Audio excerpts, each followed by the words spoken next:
What if life was a simulation?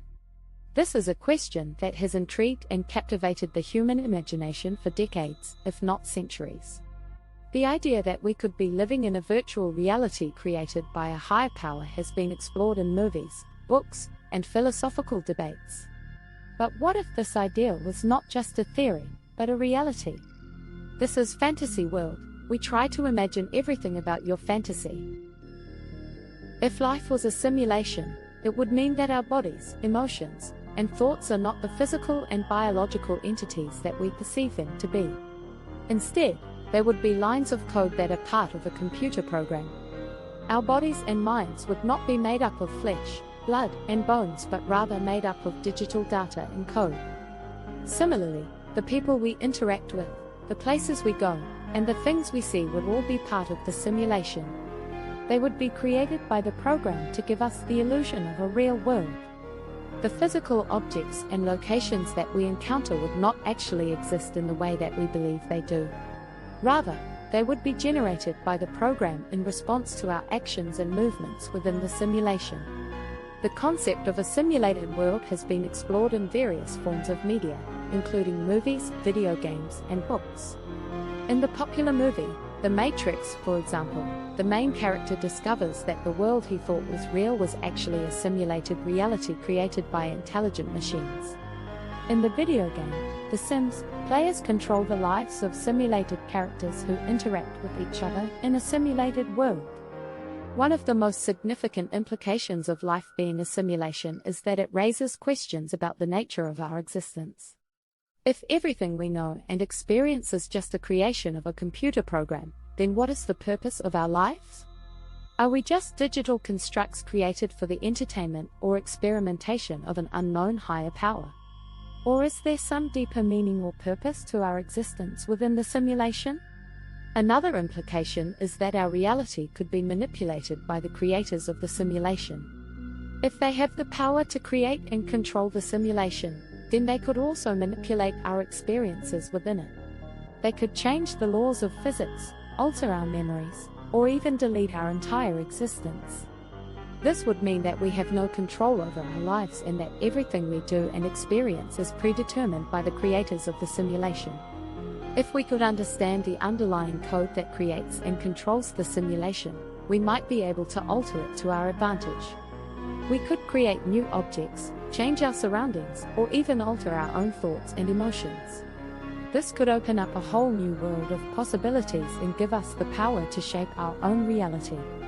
The notion that we might be living in a simulated world raises fundamental questions about the nature of our existence and our place in the universe.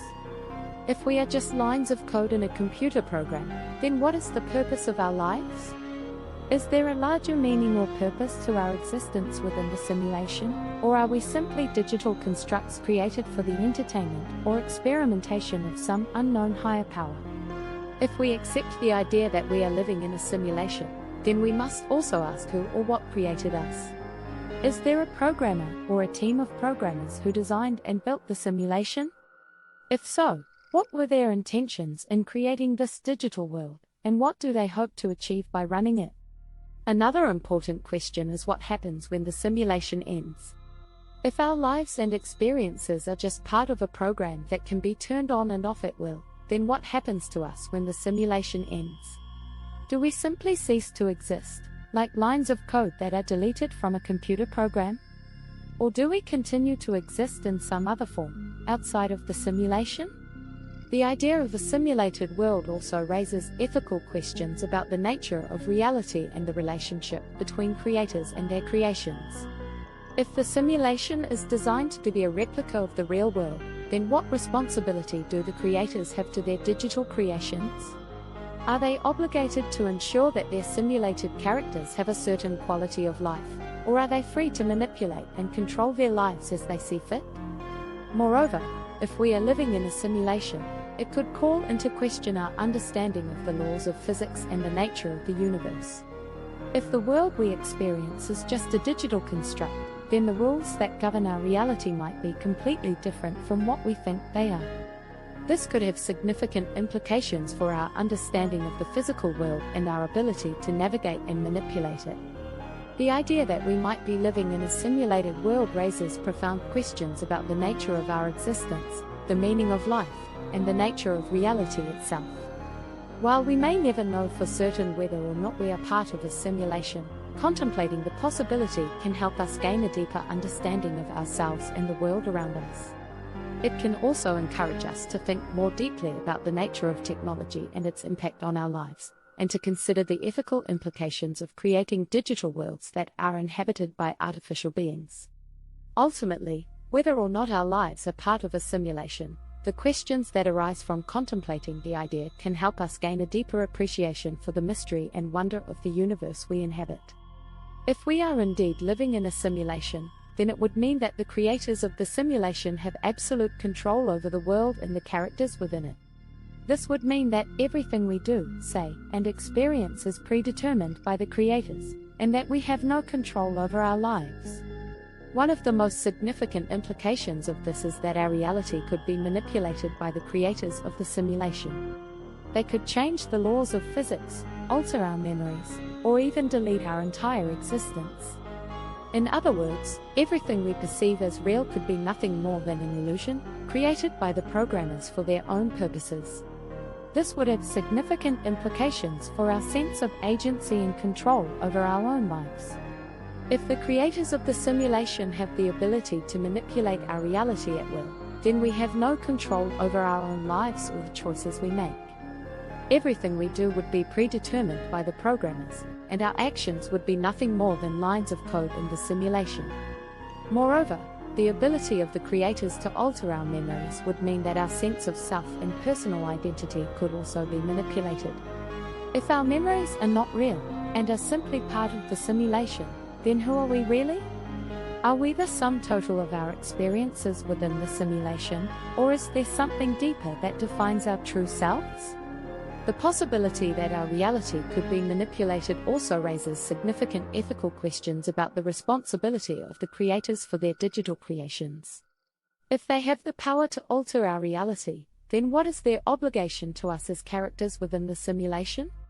Are they obligated to ensure that we have a certain quality of life, or are they free to manipulate and control us as they see fit? If we are indeed living in a simulation, then it would mean that our lives are not our own, and that everything we do and experience is predetermined by the creators. This would have profound implications for our understanding of ourselves and the world around us, and would force us to rethink the nature of reality and our place within it. However, if life was a simulation, it would also mean that we could potentially hack into the code and manipulate our reality. We could create new objects, change our surroundings, or even alter our own thoughts and emotions. This could open up a whole new world of possibilities and give us the power to shape our own reality. The concept of life as a simulation has gained popularity in recent years, especially with the rise of virtual reality technology. It has led some people to question whether we are already living in a simulation. The idea is not without its critics, however, who argue that there is no evidence to support this theory and that it is just a fanciful idea. Regardless of whether or not life is a simulation, the idea itself is fascinating and thought-provoking. It forces us to question our assumptions about reality, and to consider the possibility that there may be more to our existence than what we can perceive with our senses. It also reminds us of the power of technology and the potential it has to transform our lives in ways we cannot even imagine. In conclusion, the idea of life as a simulation is one that has captured the human imagination for centuries. While we may never know for sure whether or not this theory is true, it is a reminder of the power of the human mind to imagine new possibilities and question our assumptions about the world. Whether we are living in a simulation or not, we have the ability to shape our own reality and create a world that is meaningful and fulfilling.